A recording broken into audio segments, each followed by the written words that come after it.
நீங்கள் பார்த்துக் கொண்டிருப்பது உங்கள் விஜய். அனைவருக்கும் வணக்கம். ஸ்டார் விஜய் டிவியும் ஏவிஆர் ஸ்வர்ண மஹாலும் இணைந்து நடத்தும் விநாயக சதுர்த்தியை முன்னிட்ட சிறப்பு பட்டிமண்டபத்திற்கு வந்திருக்கக்கூடிய அனைவரையும் வருக வருக என வரவேற்கிறோம். இந்த விழாவினை தங்களுடைய திருக்கரங்களால் குத்துவிளக்கேற்றி தொடங்கி வைக்க வருகிறார் எங்கள் வணக்கத்துக்குரிய தியாகராஜ ரெட்டியார் அவர்கள். அவர்களை அன்புடன் மேடைக்கு அழைக்கிறோம். அவரை தொடர்ந்து ஆண்டவன் கல்லூரியினுடைய டீன் திரு ராமமூர்த்தி அவர்களும் முதல்வர் திரு ராதிகா அவர்களும் விளக்கேற்ற வருகிறார்கள். அவர்களையும் அன்புடன் மேடைக்கு அழைக்கிறோம்.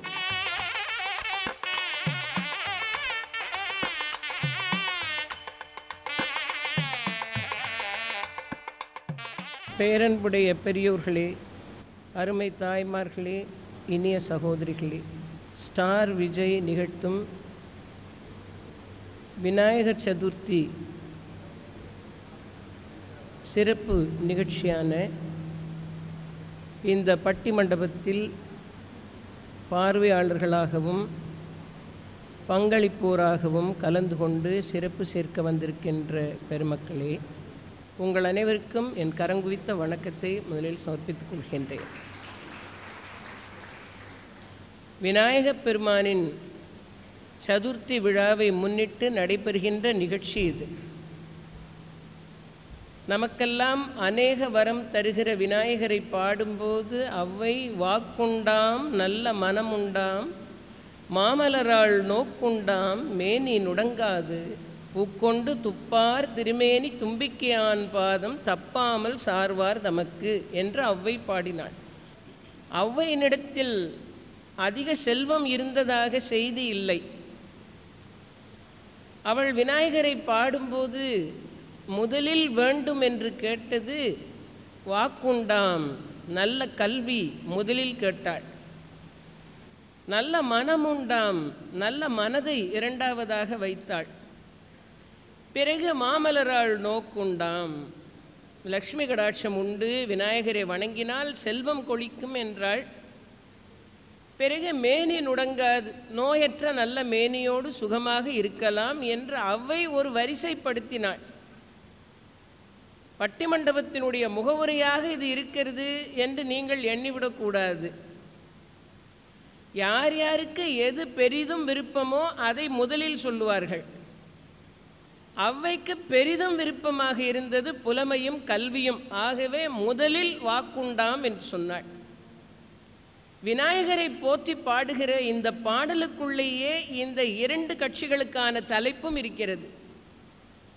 சொத்து சுகமும் இருக்கிறது, சொந்த பந்தமும் இருக்கிறது.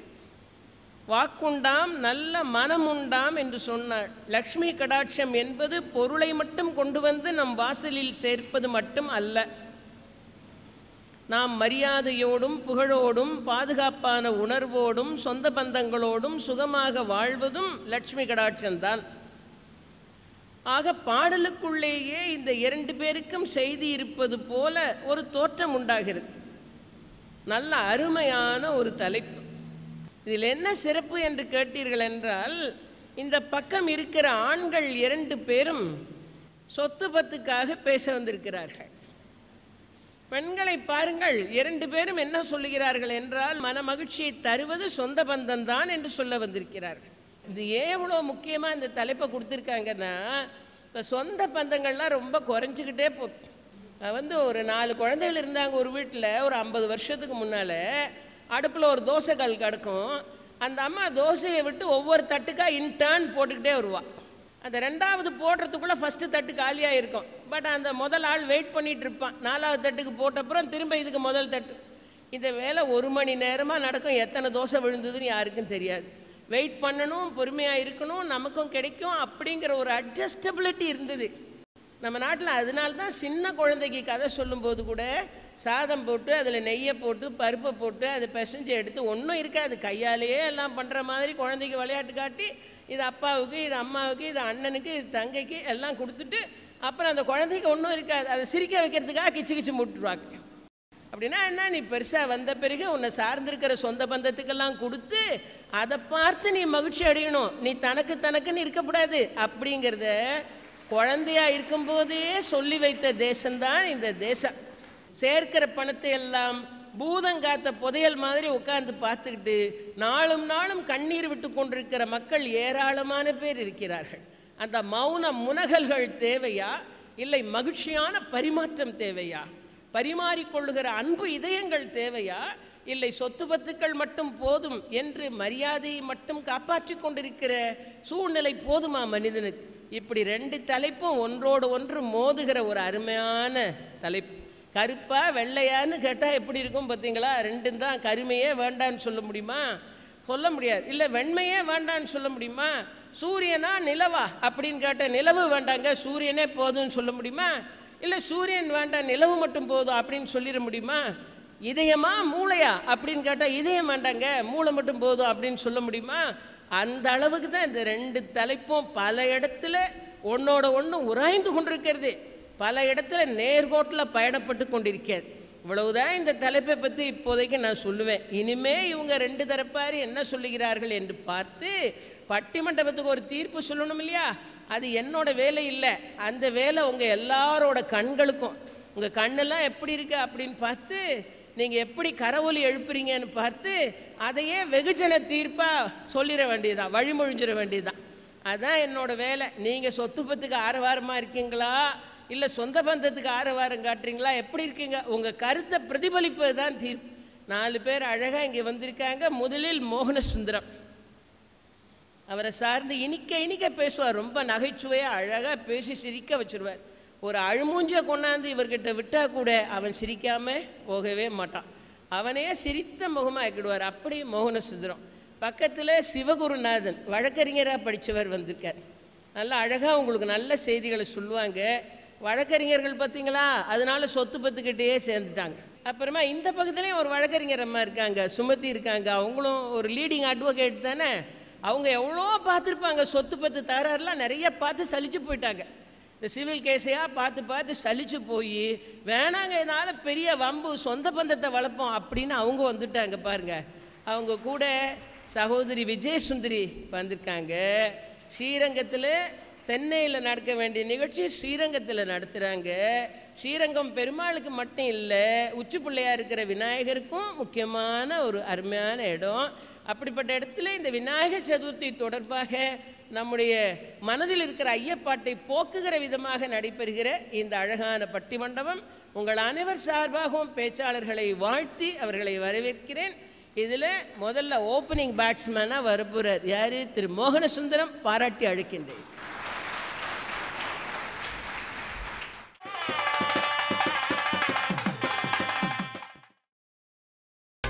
நீங்கள் பார்த்துக் கொண்டிருப்பது உங்கள் விஜய். மதிப்பிற்கும் மரியாதைக்கும் உரிய நடுவர் அவர்களே, மேடையிலே வீற்றிருக்கும் அறிஞர் பெருமக்களே, உலகெங்கும் இருக்கின்ற விஜய் டிவி ரசிகர் பெருமக்களே, உங்கள் அனைவருக்கும் என்னுடைய வணக்கத்தையும் விநாயகர் சதுர்த்தி வாழ்த்தையும் தெரிவித்துக் கொள்கிறேன். இன்றைக்கி இந்த பட்டிமன்றம் ரொம்ப நல்லா சந்தோஷமாக மகிழ்ச்சியாக நடக்குது. அதுக்கு என்ன காரணம்னு நினைக்கிறீங்க? இங்கே இருக்கிற யாருமே சொந்தக்காரங்க இல்லை. நாங்கள்லாம் தனித்தனி. சொந்தக்காரங்களாம் எங்கெங்கே ஒன்றா சேர்றோம்? அவங்க ஒன்றா சேர்ற இடம்னு ஏதாவது ஒன்று தெரிஞ்சுதுன்னா அது கல்யாணம் மட்டும்தான் இல்லையா? கல்யாணத்தில் கூட பாருங்கள், சண்டை நடக்காத கல்யாணம் எங்கேயாவது பார்த்துருக்கீங்களா? இருக்கவே இருக்காது. எல்லா கல்யாணத்துலேயும் ஒரு சண்டை இருக்கும். சில பேர் சண்டை போடுறதுக்கே கல்யாணத்துக்கு போவான், அதை சண்டை நடுவில் சொல்லுவான். என் பேரை ஏன் இன்விடேஷனில் போடல, அதை கேட்டு போக தான் வந்தேன்வான். இவன் வரக்கூடாதுன்னு தான் அவன் போடல. இல்லை, ரொம்ப அநியாயம். நிறைய பேர் நம்ப மாட்டீங்க, சிட்டிலலாம் நிறைய பேர் நாய் வளர்க்குறதே சொந்தக்காரனை வரவிடாமல் பண்ணுறதுக்கு தான். ஆமாங்க, சில பேர் வீட்டில் நாயை இன்ட்ரடியூஸ் பண்ணுறான். தெரியும்ல, டாபர்மேன். பிடிச்சா கழுத்தை தான் பிடிக்கும் அப்படின்னா. 3 நாள் தங்கலான்னு வந்தவன் முதல் நாளே போயிடுறான். எல்லாமே மாறி போச்சு. சொந்த பந்தங்கள் மீது அக்கறை இல்லை. இப்போது இன்விடேஷன் கலாச்சாரம் போயிடுச்சு.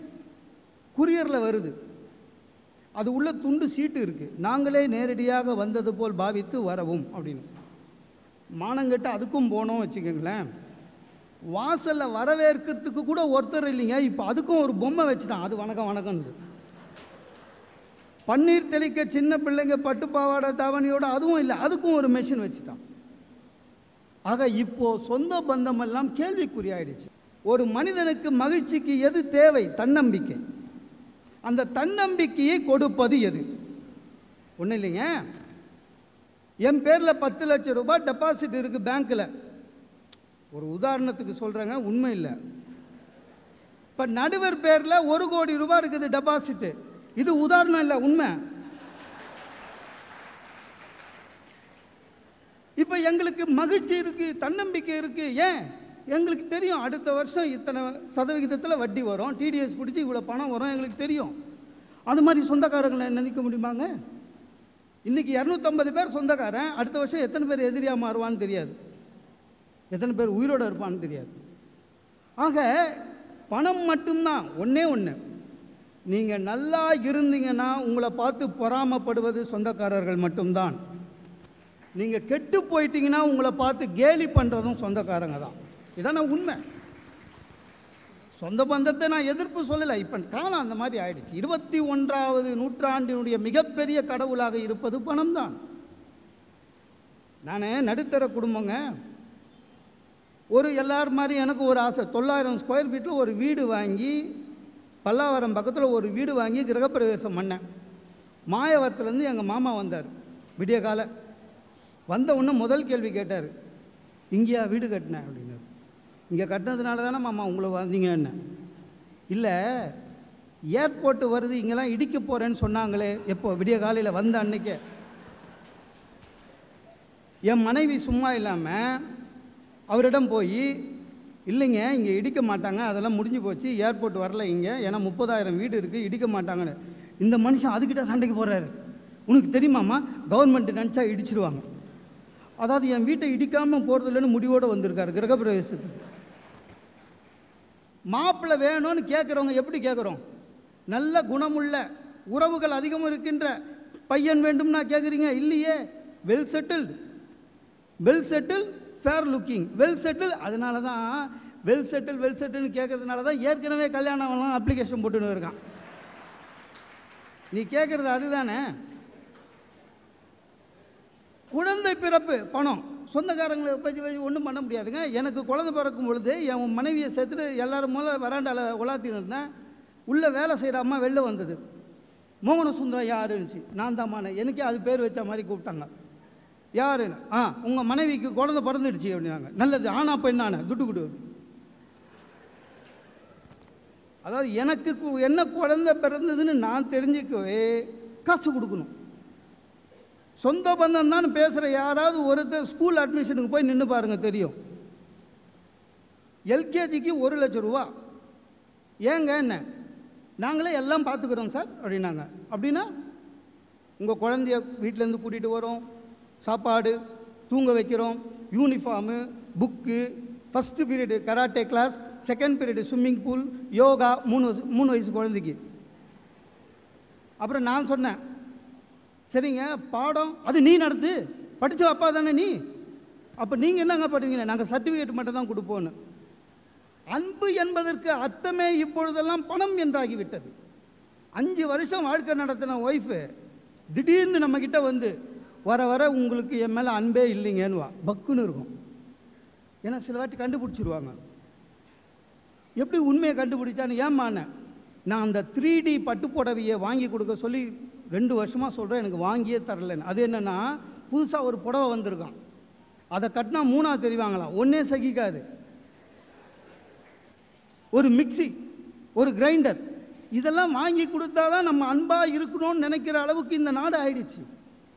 நல்லா இருக்கிற வெட் கிரைண்டரு இன்னொரு வெட் கிரைண்டர் வேணும், இல்லைன்னா நம்ம அவங்க மேலே அன்பாக இல்லைன்னு அர்த்தம். ஒன்றே ஒன்று சொல்கிறேன், நான் நிறைய பேச்சு கேட்டிருக்கேன், நிறைய பேசியிருக்கேன். எல்லாரும் என்ன சொல்கிறோம், இப்போ வந்து முதியோர் இல்லம் அதிகமாகிடுச்சு. நான் ஒன்று சொல்கிறேன், ஒரு 2-3 வீடு வச்சுருக்கிற எந்த முதியவரையாவது யாராவது முதியவர் இல்லத்தில் சேர்ப்போமா? இல்லை. ஆக சொத்து பத்து என்று உங்களிடம் இருந்து விட்டால் சொந்தங்கள் தானாக வந்து விழும். ஒரு கேபிள் டிவிக்காக ஒரு வீட்டிலங்க ரிட்டையர் ஆன ஒருத்தர் முதியவர் இருக்கார். அவர்கிட்ட பணம் இல்லை, வீட்டில் இருக்கார், காலிங் பெல் அடிக்குது, கதவு திறக்கிறாரு. இந்த கேபிள் டிவிக்கு காசு வாங்குகிற பையன் வந்து நிற்கிறான். அவன் அந்த பெரியவரை பார்த்து கேட்குறான், வீட்டில் யாரும் இல்லையான்னு. அப்போ கதவு திறந்த இவர் அவன் மனுஷனாவே மதிக்கலை. ஏன்? அவனுக்கு யார் பணம் தராங்களோ அவங்க தான் மனுஷன். வீட்டில் யாரும் இல்லைங்களான்னு அவரையே கேட்குறான். என் பையங்க போய் தாத்தா பிறந்தநாள்டா, தாத்தா கிட்ட போய் ஆசீர்வாதம் வாங்குனா, போப்பா அவர் ஒரு கிஃப்ட்டும் தரமாட்டார், வெறும் விபூதி தான் வைப்பாருன்றான். ஆக குழந்தைகளிலிருந்து பெரியவர்கள் வரை எல்லோரும் சொந்தமாக இருந்தாலும் சரி, வெளியாட்களாக இருந்தாலும் சரி, தேவை பணம் இருந்து விட்டால் போதும், உங்களுக்கு சமூகத்திலே ஒரு அங்கீகாரம் கிடைக்கும். மகாகவி பாரதியார் எல்லாரும் சொல்லுவாங்க, அவர் ஏழையாக இருந்தாருங்க, எத்தனை கோடி இன்பம் வைத்தா இறைவா இறைவா என்று எழுதினார். அதெல்லாம் உண்மைதான். ஆனால் மனம் நொந்தவன் பாரதி. என்னை ஏழ்மை நிலையிலே உப்பு மிளகாக்கு நான் கவலைப்பட வைத்து விட்டாயே, நான் நாத்திகனாகி விடுவேன் என்று சொன்னான். ஆக பணம் என்பதுதான் ஒரு மனிதனுக்கு தன்னம்பிக்கை தருகிறது, சமூகத்திலே ஒரு அங்கீகாரம் தருகிறது. பணம் இருந்துவிட்டால் சொந்தங்கள் தானாக காக்கா கூட்டம் போல் வந்துவிடும் என்று கூறி வாய்ப்புக்கு நன்றி பாராட்டி விடைபெறுகிறேன். நன்றி, வணக்கம். நண்பர்களே, திரு மோகன சுந்தரம் அவருடைய வழக்கமான பாணியில் ரொம்ப அழகாக செய்திகளை சொல்லியிருக்கிறார். அதை நம்ம யாருமே சிந்திச்சிருக்க மாட்டோம். அவர் சிந்திச்சிருக்காரு பார்த்தீங்களா? கல்யாண வீடு, முக்கியமான விசேஷங்கள் நடக்கும்போது ஒரு பெரிய பொம்மையை வாசலில் நிப்பாட்டி அந்த பொம்மை தான் தலையாட்டி ஆட்டி எல்லாரையும் கூப்பிடுது. நம்மளும் எல்லாரும் பார்த்துருக்கோம். அதை எவ்வளோ அழகாக சொல்கிறார் பாருங்க. நல்ல அன்புடைய மனிதர்களை நிறுத்தி வரவேற்கிறதுக்கு கூட நமக்கு நேரம் இல்லை. அதுக்கு கூட ஒரு யந்திரத்தையோ ஒரு பொம்மையோ தேட வேண்டிய சூழ்நிலைக்கு நாம் வந்துட்டோமே அப்படின்னு அவர் சொல்கிறார். இதுலேருந்து என்ன தெரியுதுன்னா, சொத்து பத்து தான் வேணும்னு சொல்கிறவருக்கு கூட அன்பான மனங்கள் நின்று வரவேற்க வேண்டும் என்கிற ஒரு ஆதங்கம் அவர் மனசுக்குள்ளே இருக்குங்கிறத அவர் அறியாமலேயே வெளியே கொண்டாந்துட்டார் பார்த்தீங்களா? இனிமேல் இந்த கட்சிக்காக, சொந்த பந்தத்துக்காக விஜயசுந்தரி பாராட்டி அழைக்கிறேன்.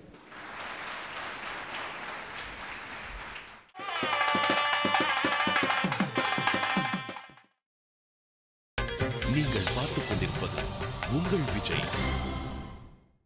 போற்றுதலுக்கும் பாராட்டுதலுக்கும் உரிய வகையில் விநாயக சதுர்த்தி பெருவிழாவை சீரோடும் சிறப்போடும் கொண்டாடுவதற்காக ஸ்டார் விஜய் தொலைக்காட்சி இன்றைக்கு அருமையான, மகிழக்கூடிய, பின்பற்றத் தகுந்த ஒரு பொருத்தமான பட்டி மண்டபத்தை அரங்கேற்றி கொண்டிருக்கின்றது. ஒவ்வொரு இடத்திற்கும் நிகழ்ச்சிக்கு போக வேண்டும் என்று சொன்னால் அழைப்பிதழில் இந்த நிகழ்ச்சி, இந்த நேரம், இன்னார் நடுவர், இவர்கள் பேசுகிறார்கள், இன்ன தலைப்பு என்று கொடுத்து டிக்கெட் போட்டு கூட பல அரங்கங்கள் வெற்று ஓய்வு அரங்கங்களாக இருக்கிற பொழுது எந்த விதமான அழைப்பும் இல்லாமல் இந்த ஸ்டார் விஜய் தொலைக்காட்சி ஒரு குரல் கொடுத்த உடனேயே இந்த அரங்கம் முழுக்க மக்கள் கூடியிருக்கிறார்கள் என்று சொன்னால் அவர்கள் சொந்த பந்தத்தை மதிப்பு தந்து இங்கே சொந்தமாக அனைவரும் அமர்ந்திருக்கிறார்கள் என்பதற்கு இதுவே ஒரு சிறந்த சாட்சி. ரொம்ப அழகா எதிர்க்கட்சியிலிருந்து வந்து பேசினார். அவர் பேசி முடித்த பிறகு எனக்கு ஒரு தீர்மானம் போடலாம்னு தோன்றியது. என்ன தெரியுமா? தற்காலிகமான நிகழ்ச்சிகளுக்கு நிரந்தரமான முலாம் பூசுகிற வேலையை சொத்து பத்து செய்து கொண்டிருக்கிறது. ஆனால் நிரந்தரமான ஒரு வாழ்க்கைக்கு தற்காலிகமான துன்பங்களை தாங்குகிற பக்குவத்தை சொத்து சுகமல்ல, சொந்த பந்தம் தந்து கொண்டிருக்கிறது. ஆகவேதான் எத்தனையோ இடர்பாடுகள் வந்துவிட்டாலும் என் மாமா என்னிடத்தில் அன்பு செலுத்தவில்லையே என்று நீங்கள் வருத்தப்படுகிறீர்கள். எத்தனை இடையூறுகள் வந்தாலும் என் தாய் எனக்கு அன்பை பொழியவில்லையே என்று வருத்தப்படுகிறீர்கள். ஐயா உங்ககிட்ட பணம் இல்லையான்னா இல்லைன்னு சொல்லிடுவான், ஏழான்னு பெருமையா சொல்லுவான், வறுமையிலும் செம்மைன்னு. ஆனா உனக்கு தாய் இல்லையா, உனக்கு தந்தை இல்லையா, உனக்கு உடன் பிறந்தவர்கள் இல்லையா என்று சொல்லுகிற பொழுது ஒரு மனிதன் கூனி குனிகிறானே. என்ன காரணம்? சொந்த பந்தம் தான் எனக்கு அடையாளத்தை கொடுக்கும், சொந்த பந்தம் தான் எனக்கு அங்கீகாரத்தை கொடுக்கும். பணம் இன்னைக்கு வரும் நாளைக்கு போகும், அதனால தான் அதுக்கு செல்வம்னு பேர் வச்சான். இன்னும் ஒன்று கருவி தானங்கய்யா பணம்ங்கிறது. வாழ்க்கையை இனிமையாக வாழ்வதற்கு உரிய கருவி பணம். நீங்கள் கருவியையே வைத்துக்கொண்டு அதுதான் முற்றமுழுதான இலக்கு என்று நினைத்துக் கொண்டால் நீங்கள் தான் ஏமாளி. ஆனால் கூட்டத்திலே இருக்கிறவர்கள் எல்லாம் புத்திசாலிகள். அதை மறந்துவிட்டு எதிரணியர் அவர்களுடைய கருத்தை அவர்கள் பாட்டு எடுத்து வைத்து விட்டு அமர்ந்திருக்கிறார்கள். ஒரே ஒரு பாட்டு ரொம்ப அழகா சொன்னா, பணம் இருக்குதே அது கொஞ்சம் சேமிக்க ஆரம்பிச்சிட்டோம்னா, கொஞ்சம் சம்பாதிக்க ஆரம்பிச்சிட்டோம்னா வசதியான வாழ்க்கை வந்துருச்சு போருன்ற மனசு வருமா ஐயா உங்களுக்கு? வரவே வராது. இன்னும் சம்பாதிப்போம். இந்த கம்பெனியில 100 ரூபா கூட கொடுக்கறான்னா சொல்லிக்காம கொல்லிக்காம அந்த கம்பெனிக்கு ஓடி போயிடுறான், அவங்கிட்ட சொல்லிக்காம வெளிநாட்டுக்கே ஓடி போயிடுறான். அதனால எழுதுனா, அளவுக்கு மேலே பணம் வைத்திருந்தால் அவனும் திருடனும் ஒன்றாவான், வரவுக்கு மேலே செலவுகள் செய்தால் அவனும் குருடனும் ஒன்றாவான், களவுக்கு போகும் பொருளை எடுத்து வறுமைக்கு கொடுத்தால் தருமமடா, பூட்டுக்கு மேலே பூட்டை போட்டு பூட்டி வைத்தால் அது கருமமடா. அதனால சொன்னா காசு கடவுள்னு, அதுக்காக காசே கடவுள்னு சொல்லிட்டான்னு நினைக்க கூடாது. விநாயக பெருமானுடைய சதுர்த்தி விழாவில் அருமையாக நடுவர் பெருமான் அவர்கள் ஒரு கருத்தை சொன்னார், ஔவையாரினுடைய கருத்தை. மகாகவி பாரதியும் அப்படித்தான் சொன்னான். விநாயக பெருமானை பார்த்த உடனே சொன்னா, விநாயக பெருமானே எனக்கு வாழ்க்கையில எதெல்லாம் மகிழ்ச்சியா வாழறதுக்கு தேவை தெரியுமா? நான் ஒரு பட்டியல் தர்றேன், ஒரு பேப்பரும் பேனாவையும் எடுத்துக்கோ, நான் சொல்ல சொல்ல எழுதிக்கோன்னா பாரதி விநாயக பெருமானை பார்த்து. விநாயக பெருமான் ஏற்கனவே தன் கொம்பை ஒடித்து பாரதம் எழுதியவர் அல்லவா, அவர் தாளும் பேனாவுமாக தயாரானார். பாரதி ஆரம்பிச்சான். முதல் வரி, மன மகிழ்ச்சியா வாழறதுக்கு என்னடா தேவைன்னா, எனக்கு வேண்டும் வரங்களை இசைப்பேன் கேளாய் கணபதி, மனதில் சலனம் இல்லாமல் மதியில் இருளே தோன்றாமல் நினைக்கும் பொழுது நின் மௌன நிலை வந்திட நீ செயல் வேண்டும் என்று பட்டியல் போடுகிறானே, அதுல எங்கேயாவது காசு இருக்குதான்னு தேடி பார்த்தா காணும். காரணம் என்ன தெரியுமா? வசதியான வாழ்க்கை வாழ சொத்து பத்து தேவை, மகிழ்ச்சியான வாழ்க்கை வாழ சொந்த பந்தம் தேவை. அந்த பாரதியார் தான் இருக்க இடமில்லாமல் எட்டயபுரத்திலிருந்து ஓடி வந்து பிரெஞ்சுக்காரங்க ஆட்சி பண்ணிட்டு இருந்த பாண்டிச்சேரியில் ஒரு பள்ளமான இடத்துல மழை தண்ணிக்குள்ளே உட்காந்துக்கிட்டு காணி நிலம் வேண்டும் பராசக்தி, காணி நிலம் வேண்டும், அங்கு தூணில் அழகியதாய் நன்மாடங்கள் துய நிறுத்தினதாயின்னு பாட ஆரம்பிச்சுட்டார். அவரும் இல்லாமை என்கிற ஒன்றை அனுபவிக்கும் போது ஒரு வீடாவது நமக்கு இருக்க வேண்டாமாங்கிறது ஒரு மகாகவிக்கே மனசில் வந்தாச்சு. ஒரு காட்சி உங்களுக்கு சொல்றேன். எத்தனைதான் கோடி கோடியாக செல்வம் உங்கள் வீட்டில் குவிந்திருந்தாலும் உங்களுக்கு ஒரு குழந்தை செல்வம் இல்லைன்னு வச்சுக்குவோம், அப்போ உங்க மன மகிழ்ச்சியாவா இருக்கும்? இல்லைங்க. படைப்பு பல படைத்து பலரோடு உண்ணும் உடைப்பெறும் செல்வராயினும் இட்டும் தொட்டும் கவியும் துழந்தும் நெய்யுடை அடிசில் மெய்ப்பட விதிர்த்தும் மயக்குரு மக்கள் இல்லை என்று சொன்னால் நீ வைத்திருக்கிற செல்வம் அத்தனையும் குப்பைக்கு சமானம்னு சங்க காலத்துல சொன்னான். இரத்த பாசத்தாலும் பந்தத்தாலும் இணைப்பாலும் வந்து சேர்கிற சொத்தை விட அங்க இருக்கிற சொந்த பந்தம் தான் மன மகிழ்ச்சியை தரும் என்று சொல்லி வாய்ப்புக்கு நன்றி கூறி விடைபெறுகிறேன். வணக்கம். அன்பர்களே, விஜயசுந்தரி பல நல்ல செய்திகளை இந்த மன்றத்தில் வைத்தார்கள். யதார்த்தமான வாழ்க்கைக்குள்ளே போய் பார்க்கும்போது தான் மனுஷனோட அடிப்படை தேவைகளை நிறைவேற்றுவதற்காகவாவது அடுத்தவனை சாராத செல்வம் அவனுக்கு இருக்கணும், இல்லைன்னா அவனுடைய மன நிம்மதியே போயிடும்னு நான் சொல்லலை. இது சிவகுருநாதன் நான் வரும்போது என்கிட்ட சொல்லிக்கிட்டு இருந்தது, அதான் உங்களுக்கு எடுத்து கொடுத்துருக்கேன். வாருங்க. வணங்குதலுக்கும் போற்றுதலுக்கும் உடைய நடுவர் அவர்களே, மரியாதைக்குரிய பேராசிரியை விஜயசுந்தரி அவர்கள் சொன்னார்கள், குழந்தை செல்வம் இல்லைன்னா மகிழ்ச்சியே கிடையாது, அதை விட சிறந்த மகிழ்ச்சி எதுன்னு கேட்டாங்க. உண்மைதான். குழந்தை செல்வம் இல்லைன்னு சொன்னால் நம்மக்கிட்ட பணம் இருந்ததுன்னா டெஸ்ட் டியூப் பேபியை கொண்டாடலாம். நம்ம மறந்துடாதீங்க. அது இல்லை, பணம்ங்கிறது ஒரு கருவின்னு சொல்கிறாங்க. அம்மா அதைத்தான் நாங்களும் சொல்கிறோம்.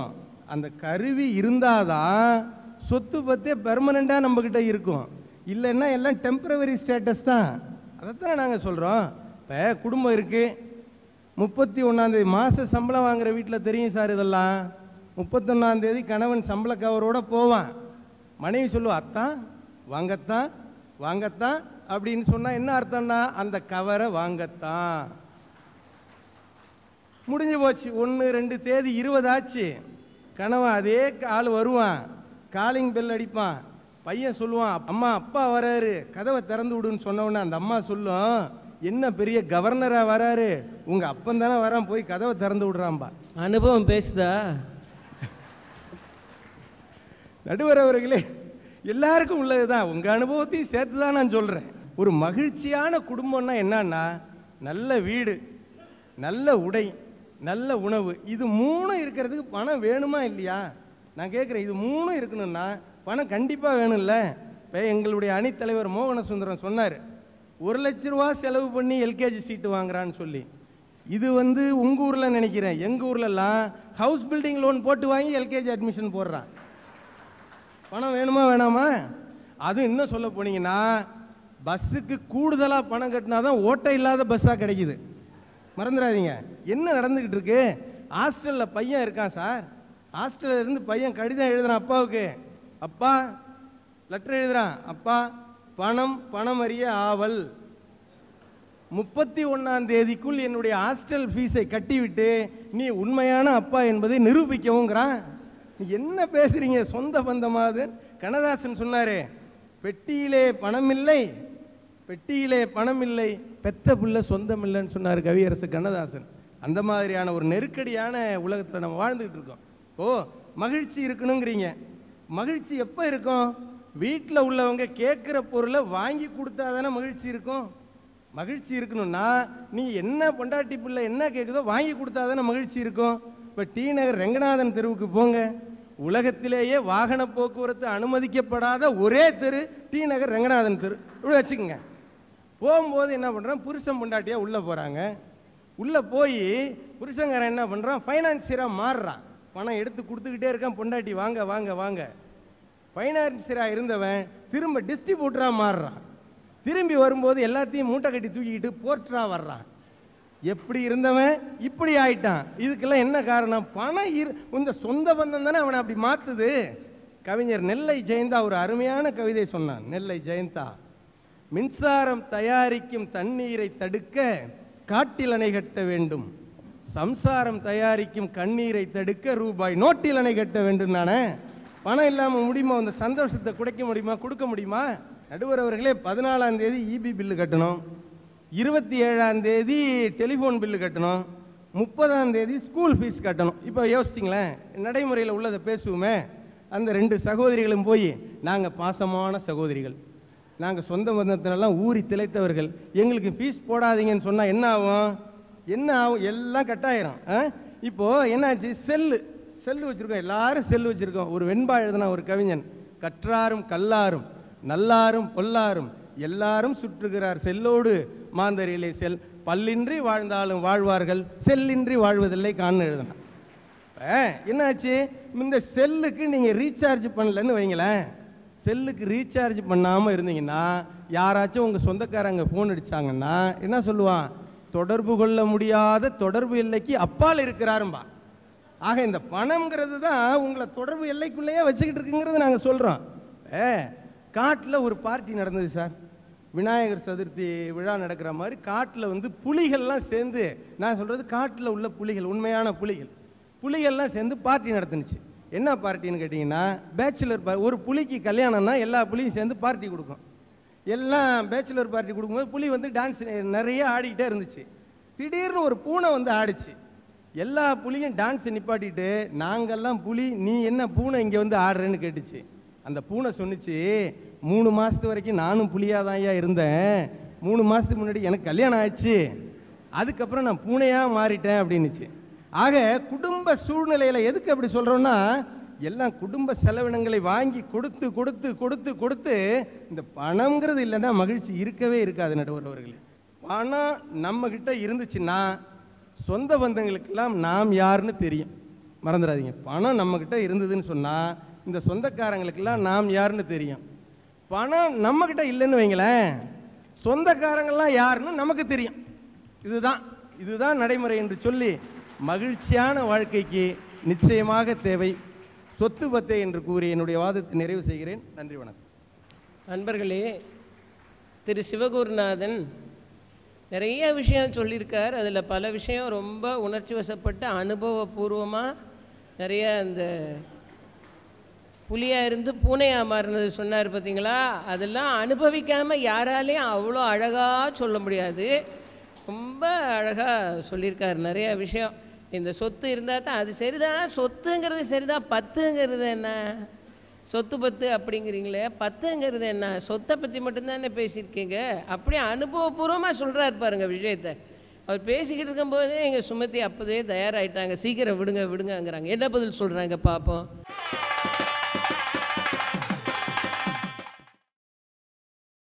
நீங்கள் பார்த்துக் கொண்டிருப்பது உங்கள் விஜய். விநாயக சதுர்த்தி விழாவினை முன்னிட்டு நடக்கக்கூடிய இந்த பட்டிமண்டபத்திற்கு வந்திருக்கக்கூடிய பெருமக்கள் அனைவருக்கும் எனது முதற்கண் வணக்கத்தை தெரிவித்துக் கொள்கிறேன். ஒரு மனிதனுக்கு பணம் கிடைக்கிறதுக்கு பலன் என்ன அப்படின்னாக்க, நல்ல சொந்தக்காரர்களால் அவன் சூழப்படுவதுதான் அந்த பணம் அவனுக்கு இருப்பதற்கான பயன் என்பது வள்ளுவருடைய வாக்கு. நாம் எந்த ஒரு தமிழ் சான்றோரும் சரி, தமிழ் கூறும் நல்லுலகமும் சரி, தமிழை நம்பக்கூடிய மக்களும் வள்ளுவனை கடந்து அல்லது வள்ளுவனை மறுதலித்து ஒன்றை யோசிப்பது இல்லை. அப்போ இவ்வளவு சொத்து பத்தும் நமக்கு இருப்பது எதற்காக? இப்போ எதிரடியில் பேசிய எல்லோருமே என்ன நினைத்து கொண்டு விட்டார்கள், மகிழ்ச்சியை தருவது சொந்த பந்தமா சொத்து பத்தான்னு கேட்டால் நாங்கள் சொத்து பத்தே வேண்டாம் அப்படின்னு சொல்கிறதாக அவங்க நினைக்கிறாங்க. அப்படி இல்லை. உங்களிடம் சொத்தும் இருக்கிறது, சொந்தமும் இருக்கிறது. எது உங்களுக்கு மகிழ்ச்சியை தருகிறது என்று நீங்கள் யோசித்து பார்க்க வேண்டும். அதாவது பாசிட்டிவ் திங்கிங் என்ற ஒன்று உண்டு, நெகட்டிவ் திங்கிங் என்ற ஒன்று உண்டு. எதிர்மறையாக யோசிக்கின்ற பொழுது இது இருக்கின்ற பொழுது அது இல்லை என்றால் அப்படின்ற கேள்வி வரும். இரண்டும் உங்களிடம் இருக்கின்ற பொழுது உனக்கு எது பிடிக்கும்? சொந்தம் என்பது இயற்கையாக இறைவன் நமக்கு அருளியது. அதை விட நம்மால் தயாரிக்கப்பட்ட பணம் நமக்கு மகிழ்ச்சியை தராது. இவ்வளவுதான். பாரதி எத்தனை கோடி இன்பம் வைத்தாயின்னு கேட்டா அதே பாரதி தானே காணி நிலம் வேண்டும் என்று கேட்டான். நீங்க ரொம்ப அற்புதமான கேள்வி அது. ஆனா அந்த காணி நிலம் எதுக்காக வேணும்னு கேட்டான், 4 சொந்தக்காரங்க என்னை மதிக்கணும், நான் ஜம்பமா இந்த தையல் இல்லாத கோட்டை போட்டுட்டு சுத்தணுன்றதுக்காக வேணும்னு இல்லை, இந்த பாட்டு திறத்தாலே வையத்தை பாலிப்பதற்கு எனக்கு ஒரு சொத்து வேணும்னு நினைச்சானே தவிர மற்றவர்கள் முன்னால் தான் ஜம்பமாக இருக்க வேண்டும்ன்றதுக்காக இல்லை. ஒன்று. ரெண்டாவது, அது வேணும்னு ஆசைப்பட்டான், அவ்வளோதான். ஆனால் இன்றைக்கு இருக்கக்கூடிய யதார்த்தமான வறுமையிலும் கடன் வாங்கி கொண்டு வந்த அரிசியை எடுத்து காக்கைக்கும் குருவிக்கும் கொடுத்து விட்டு, காக்கை குருவி எங்கள் ஜாதி நீல் கனலும் மலையும் எங்கள் கூட்டம்னு சொன்னான். காக்கையை சொந்தக்காரர்களாக சேர்த்துக்கொண்டு மலையை சொந்தக்காரர்களாக சேர்த்துக்கொண்ட பாரதியை முன்னிறுத்தி நீங்கள் தயவு செய்து சொத்து பத்து பெரிய விஷயம் நீங்க சொல்லிடாதீங்க. முதியோர் இல்லத்தை பற்றி இங்கே பேச்சு வந்தது. 2 வீடு வச்சிருக்கவங்க தானா இன்றைக்கு முதியோர் இல்லத்திலே. மோகனசுந்தரம் சொன்னது ஒரு முக்கியமான செய்தி. அது அப்படி சொல்லிட முடியாது. மோகனசுந்தரம் என்ன சொன்னார் அப்படின்னா, பராசக்தி என்னை இந்த மாதிரி தர்த்தர்னா நீ போட்டு வறுத்து எடுத்தையானா நான் ஒரு நாஸ்திகனா கூட மாறி போயிடுவேன் அப்படின்னு பேசுகிற விளிம்புக்கு வந்துட்டான் பாரதி. அவ்வளோ பெரிய சக்தி உபாசகன். அவனாலே தாழ முடியாமல் விரக்தியில் இவ்வளவு பேசுகிற நிலைமைக்கு வந்துட்டான்னு ரொம்ப அழகாக. அதற்கு என்ன காரணம்? அன்னைக்கு அவரை சுற்றி இருந்தவங்க இந்த காசு பணம் முக்கியம் இல்லை, பாரதியினுடைய கவிதைகள் தான் முக்கியம்னு நினைச்சிருந்தா அவனுடைய கவிதைகளை பதிப்பித்திருப்பார்கள் அல்லவா? எப்படி பார்த்தாலும் இந்த சொத்து பத்து பெரிது என்று நினைத்தவர்கள் அவர்களும் மகிழ்ச்சியாக இருந்ததில்லை, மற்றவர்களையும் மகிழ்ச்சியாக இருக்க விட்டதில்லை. இதான விஷயம். எதிரணியிலே மோகனசுந்தரம் அவர்கள் கேட்டார், 2 வீடு வைத்திருக்கக்கூடிய யாரையாவது இன்றைக்கு நாம முதியோர் இல்லத்தில் பார்க்கிறோமான்னு. நடுவர் அவர்களே, பாவம், அவரெல்லாம் கோர்ட்டுக்கு வராதவர். 2 வீடு வச்சிருந்த அப்பா அம்மா, நம்ம பையன் நல்லா தானே இருக்கான், நம்மளை விட நிறையா காசு சம்பாதிக்கிறான், அவன் இப்போ அமெரிக்காலே இருக்கான், இந்த காசை வச்சு இந்த சொத்தை வச்சுட்டு நம்ம என்ன பண்ண போகிறோம், நாம் நல்லா இருக்கும் போதே இந்த சொத்தை பையன் பேருக்கு எழுதி வைப்போம்னு சொல்லி பையன் பேருக்கு சொத்து பத்தை எழுதி வச்சதுக்கு அப்புறமா அந்த அமெரிக்காவில் இருந்த பையனாக இருந்தாலும் சரி, அவன் இந்தியாவிலே இருக்க பையனாக இருந்தாலும் சரி, என்னப்பா பண்ணுறது, தினம் தினம் உன்னை பார்த்துக்க முடியலன்னு சொல்லி அதே பெற்றோரை அழைத்து கொண்டு போய் முதியோர் இல்லத்தில் சேர்த்தார்கள். அந்த சொத்து அவர்கள் பக்கமாகவே இருந்தாலும் கூட இன்றைக்கு சொத்து இருக்கக்கூடிய எத்தனை முதியவர்கள், எத்தனையோ முதியோர்கள் நல்ல ஹைஃபை பெரிய சீரும் சிறப்புமாக இருக்கக்கூடிய முதியோர் இல்லத்தில் இருக்கிறாங்க. ஆனால் ஒரே ஒரு முறை அந்த முதியோர் இல்லத்திற்கு போய் பாருங்கள், அவங்க கேட்கறது நீங்கள் கொடுக்குற சொத்து பத்து இல்லை, சொந்த பந்தம் தான். அவங்களுக்கு யாராவது உட்காந்து 5 நிமிஷம் என்கிட்ட பேச மாட்டாங்களா என்ற அந்த அன்பிற்காகத்தான் அந்த முதியவர்கள் இயங்குகிறார்களே தவிர நீங்கள் சொன்ன சொத்து பத்துக்காக அவர்கள் இயங்கவில்லை. நான் 2 விஷயம் சொல்கிறேன். முதல்ல ஒரு அடிப்படையான செய்தியை சொல்லிவிடுகிறேன். சொத்து தேவை எதுக்கு? நல்லா சாப்பிட்றதுக்கு. சொத்து தேவை எதுக்கு? நல்லா உடுத்துறதுக்கு. சொத்து தேவை எதுக்கு? ஒரு நியாயமான வீட்டில் வாழறதுக்கு. இதுக்கும் மேல சொத்து ஏன் தேவையில்லை என்பதற்கு ஒரு உதாரணத்தை சொல்லுகிறேன். சுனாமி வந்த பொழுது உங்களுக்கு தெரியும், சுனாமியிலே அடித்து செல்லப்பட்ட குழந்தைகளுக்கெல்லாம் அந்த குழந்தைகளை இருந்த பெற்றோர்களுக்கு 1 லட்சம் ரூபாயை அரசாங்கம் கொடுத்தது. அந்த மாதிரி நாகப்பட்டினத்தில் ஒரு பெண் காணாம போயிட்டா, அந்த பெண் சுனாமியில் அடித்து செல்லப்பட்டாள் என்று அவள் வீட்டிற்கு ஒரு 1 லட்சம் ரூபாய் கொடுத்தாங்க. 10 நாள் கழிச்சு அந்த பெண் திரும்பி வந்துட்டா, இங்கேருந்து காப்பாற்றப்பட்டு. நேரா அவ போய் 1 லட்சம் ரூபாயை கலெக்டர்கிட்ட கொடுத்தா. கலெக்டர் சொன்னாரு, பணத்தை கொடுப்பதற்குத்தான் எனக்கு அதிகாரம் இருக்கிறது, வாங்கிக் கொள்வதற்கு எனக்கு அதிகாரம் இல்லைன்னு சொன்னாரு. அந்த பெண் நேராக ஆனந்த விகடன் அலுவலகத்திற்கு சென்றாள். எனக்கு கிடைத்த இந்த 1 லட்சம் ரூபாய் பணம் எனக்கு வேண்டாம் என்று சொல்லி அதை ஆனந்த விகடனிடம் கொடுத்து, இதை அரசாங்கத்திடம் சேர்த்து விடுங்கள், ஏனென்றால் இந்த சொத்து பத்தை விட, இந்த காசை விட உயர்ந்த அம்மா அப்பா எனக்கு கிடைத்து விட்டார்கள் என்று அந்த பெண் சொன்னாள். காசு தேவை, காசு இல்லாம கூட வாழ்ந்துடலாம். ஆனா அம்மா இல்லாம, அப்பா இல்லாம, சகோதரர்கள் இல்லாம, பேச்சு துணைக்கு ஆள் இல்லாமல் நாம வாழ்ந்தோம்னு சொன்னா நாம் வாழ்வது வீடு அல்ல, அது இடுகாடாகத்தான் இருக்கும். பணம் அவசியம், ஆனால் உறவுகள் அத்தியாவசியம். அவசியத்திற்கும் அத்தியாவசியத்திற்கும் வேறுபாடு உண்டு. நன்றி, வணக்கம்.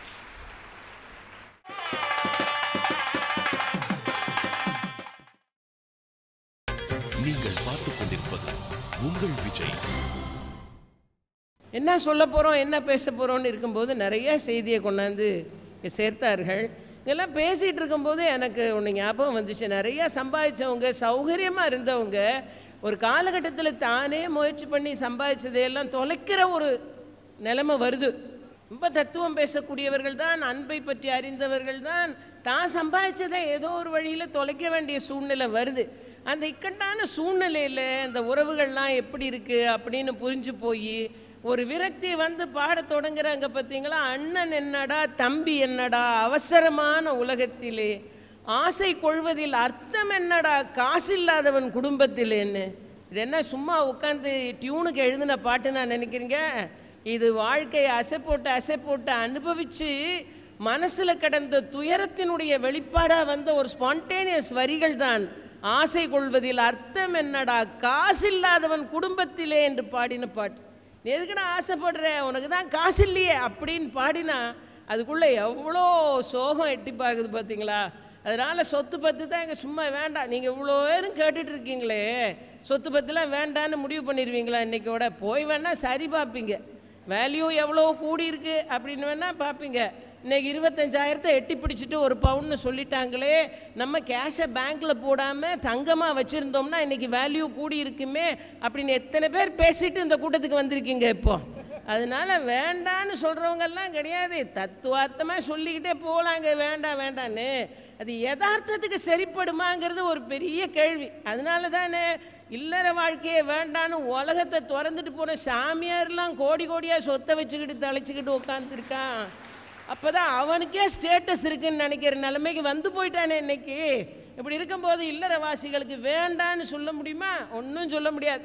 அதுதான் இந்த பக்கத்தில் இருக்கிறவங்க திரும்ப ரொம்ப அழகாக இங்கே சொன்னாங்க.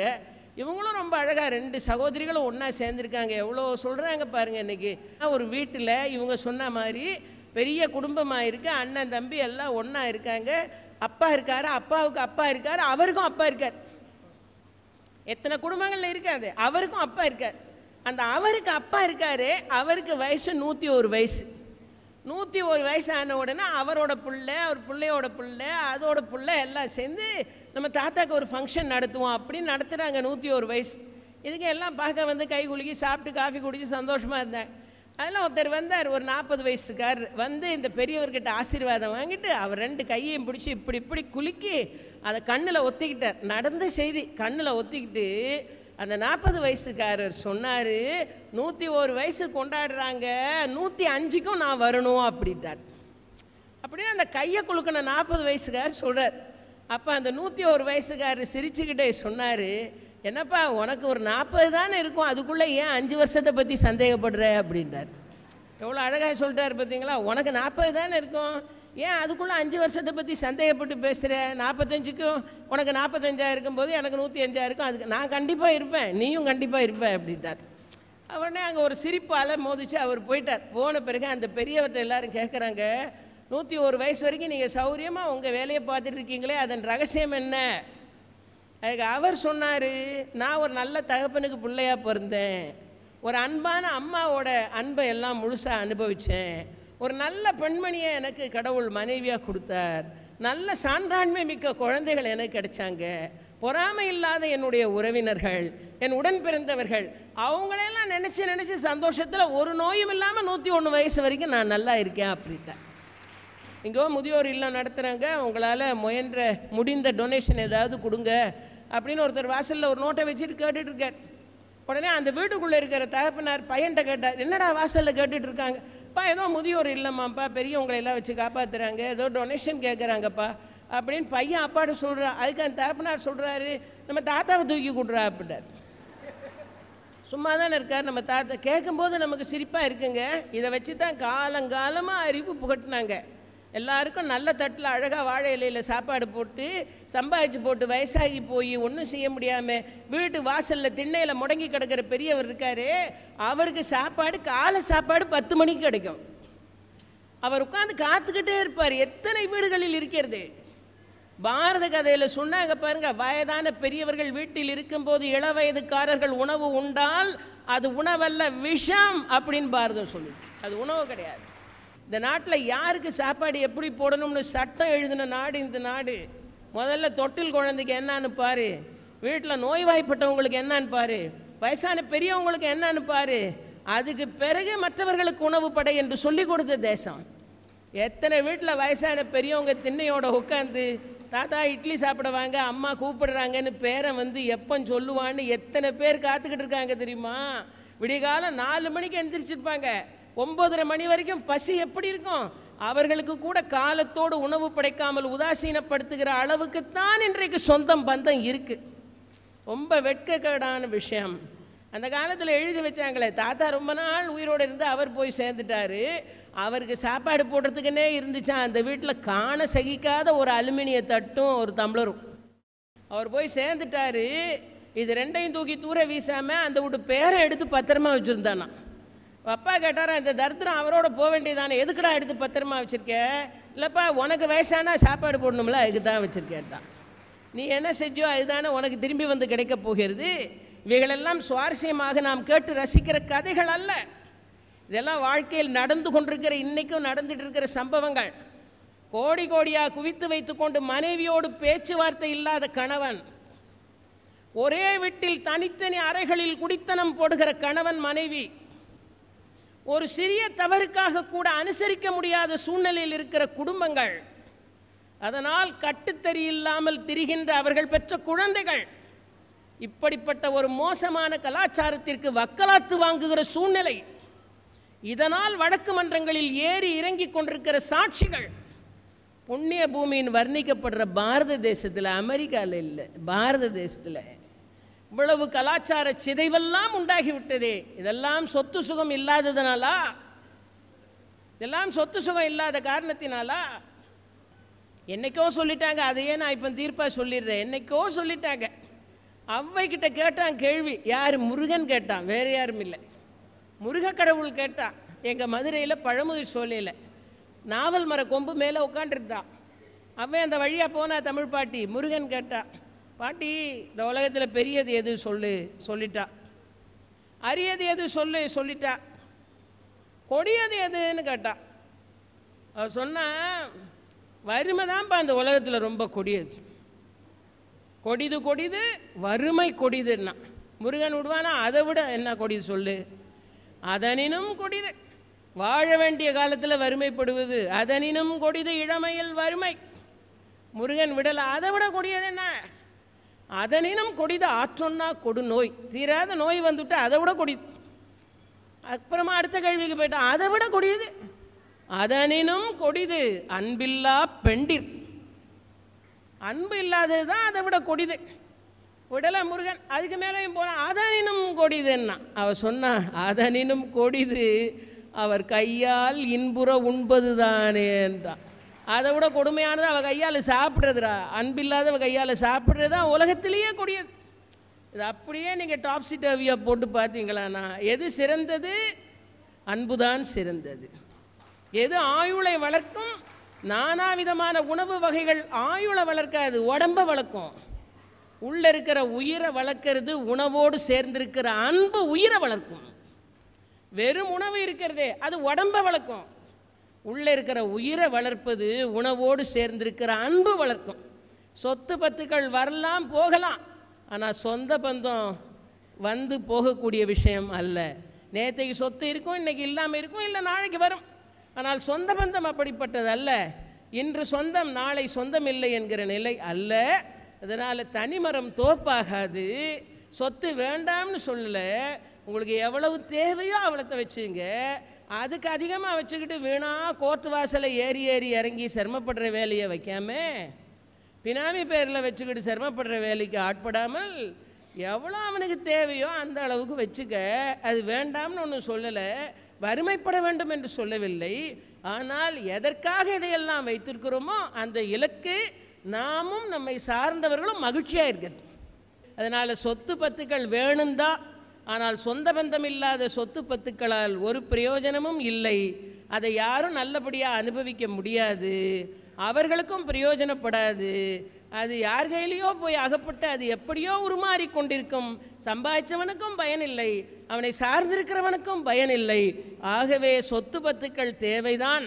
இருந்தாலும் கூடி குலவி மகிழ்ந்து பேசி அனுசரித்து மனதில் இருக்கிற துன்பத்தையும் சந்தோஷத்தையும் பகிர்ந்து கொண்டு ஒன்றாக சேர்ந்து மகிழ்ச்சியாக வாழ்வது இருக்கிறதே நல்ல குடும்பம், ஒரு பல்கலைக்கழகம், அன்பு மணி விளங்கும் சுரங்கம் என்று பாடி வைத்தார்களே, அதுபோல உறவுகளும் சொந்தங்களும் இருந்தால் வாழ்க்கைக்கு ஒரு அர்த்தம் கிடைக்குமே தவிர சொந்த பந்தம் இல்லாத வெறும் சொத்துக்கள் அர்த்தமற்றவை.